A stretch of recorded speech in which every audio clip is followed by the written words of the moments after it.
दोस्तों, आज हम जो तस्वीर आपको दिखाने जा रहे हैं वो सिर्फ बारिश और आंधी की तस्वीरें नहीं है।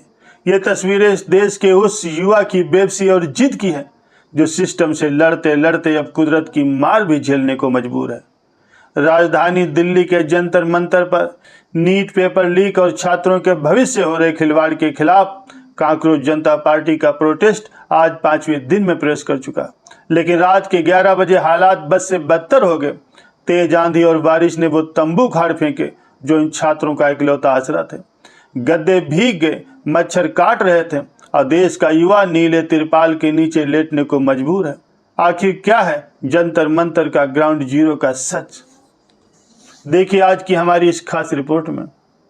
दोस्तों, रात के 11 बजे जंतर मंतर नई दिल्ली में, जहां देश के कोने कोने से आए युवा अपने हक की लड़ाई लड़ रहे हैं, वहां बीती रात एक भयानक तूफान आया। दिल्ली एनसीआर में आई आंधी और बारिश ने प्रोटेस्ट साइट का नज़ारा ही बदल दिया। कल शाम को जो बड़े बड़े टेंट यहां लगाए गए थे वो आंधी में तिनके की तरह उड़ गए। पोस्टर और बैनर किसी तरह बचाए गए, लेकिन जमीन पर बिछी दरिया और गद्दे पूरी तरह से पानी में भीग गए। मजबूरी में छात्रों को नीले रंग के तिरपाल मंगाने पड़े। अब आज देश का भविष्य जो शायद कल डॉक्टर या इंजीनियर बनता, वो खुले आसमान के नीचे मच्छरों के बीच नीले तिरपाल पर सोने को मजबूर है। कुछ छात्र मच्छरदानियां खरीद लाए हैं। इस बदहाली के बीच भी हमने उन छात्रों से बात की जो बनारस, नागपुर और हरियाणा जैसे दूर दराज के इलाकों से यहाँ पहुंचे। बनारस से आए एक छात्र ने कहा, हम डेरा डालने आए और जब तक शिक्षा मंत्री इस्तीफा नहीं देते हम यहीं डटे रहेंगे। एक तरफ सिस्टम की बेरुखी है और दूसरी तरफ मौसम का टार्चर है, लेकिन इन युवाओं की आंखों में नींद नहीं बल्कि सिस्टम के खिलाफ एक दहकती हुई आग है। दोस्तों, ये सिर्फ एक रात की बारिश का दर्द नहीं है, ये उन लाखों छात्रों का दर्द है जिनका भविष्य पेपर लीक की भेंट चढ़ चुका है। जंतर मंतर पर आज सिर्फ नीट की परीक्षा देने वाले छात्र नहीं है बल्कि डीयू के प्रोफेसर, जेएनयू के छात्र और वो युवा भी हैं जो सालों से सरकारी नौकरी की तैयारी कर रहे हैं। अब सवाल ये है, क्या ये भीड़, ये बारिश और ये मुश्किलें इस आंदोलन को खत्म कर देंगी या एक बड़ी क्रांति का रूप लेंगी?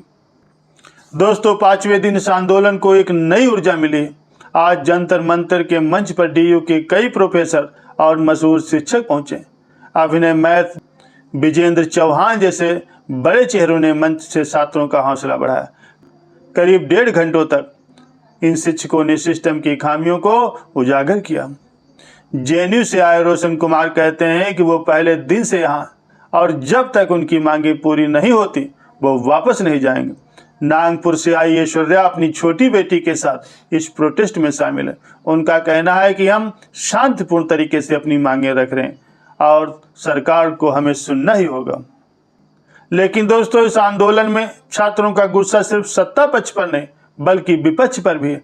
छात्रों का कहना है कि जब पिछले साल पेपर लीक हुआ था तो आप नेता राघव चड्ढा ने इंडियन पेपर लीक का तंज कसा था, लेकिन आज जब देश का युवा सड़कों पर है तो विपक्ष के नेता गायब क्यों? क्या विपक्ष सिर्फ सोशल मीडिया पर राजनीति करता है? यह आंदोलन अब सिर्फ नीट का नहीं रहा, ये देश के हर उस युवा का आंदोलन बन गया है जो ईमानदारी से मेहनत करता लेकिन सिस्टम की भ्रष्ट मशीनरी उसे फेल कर देती। आने वाले रविवार को खाप पंचायतें और किसान संगठन भी इस आंदोलन से जुड़ने वाले हैं। क्या इसके बाद सरकार पर दबाव बढ़ जाएगा? दोस्तों, आने वाला रविवार इस प्रोटेस्ट के लिए बहुत ही खास होने वाला। खबर यह है कि गुरनाम सिंह चड़ूनी के किसान संगठन और कई खाप पंचायतें इस युवा आंदोलन को अपना समर्थन देने के लिए जंतर मंतर पहुंच रहे हैं। अगर ऐसा होता है तो यह आंदोलन एक नया मोड़ ले सकता है, लेकिन इन सबके बीच सरकार की खामोशी सबसे ज्यादा चुभने वाली। छात्र एक स्वर में शिक्षा मंत्री धर्मेंद्र प्रधान के इस्तीफे की मांग कर रहे हैं। उनका कहना है कि सरकार के कानों में जूं नहीं रेंग रहे, वो सुन रहे हैं लेकिन बहरे होने का नाटक कर रहे हैं। चाहे दाल मखनी और रोटी खानी पड़े, चाहे भीगे हुए कपड़ों में रात गुजारनी पड़े, ये युवा पीछे हटने को तैयार नहीं है। लेकिन बड़ा सवाल ये है कि बिना किसी राजनीतिक चेहरे के क्या ये छात्र इस भ्रष्ट तंत्र को झुका पाएंगे? दोस्तों, जंतर मंतर की ये बारिश सिर्फ जमीन को नहीं भिगो रही, ये हमारे सिस्टम की उस खोखली दीवार को भी उजागर कर रही जो युवाओं के सपनों को कुचल करके खड़ी है। जब देश का युवा खुले आसमान के नीचे मच्छरों के बीच सोने को मजबूर हो जाए तो समझ लीजिए कि आंदोलन के किसी हिस्से में कोई बड़ी चूक हो रही। क्या शिक्षा मंत्री इस्तीफा देंगे? क्या इस पेपर लीक वाली बीमारी का परमानेंट इलाज निकलेगा, या फिर यह आंदोलन भी बाकी आंदोलनों की तरह किसी राजनीतिक दांव पेंच का शिकार हो जाएगा? इस पूरी रिपोर्ट पर और छात्रों के इस जज्बे पर आपकी क्या राय है? क्या आपको लगता है कि सरकार को तुरंत इनकी बात मान लेनी चाहिए?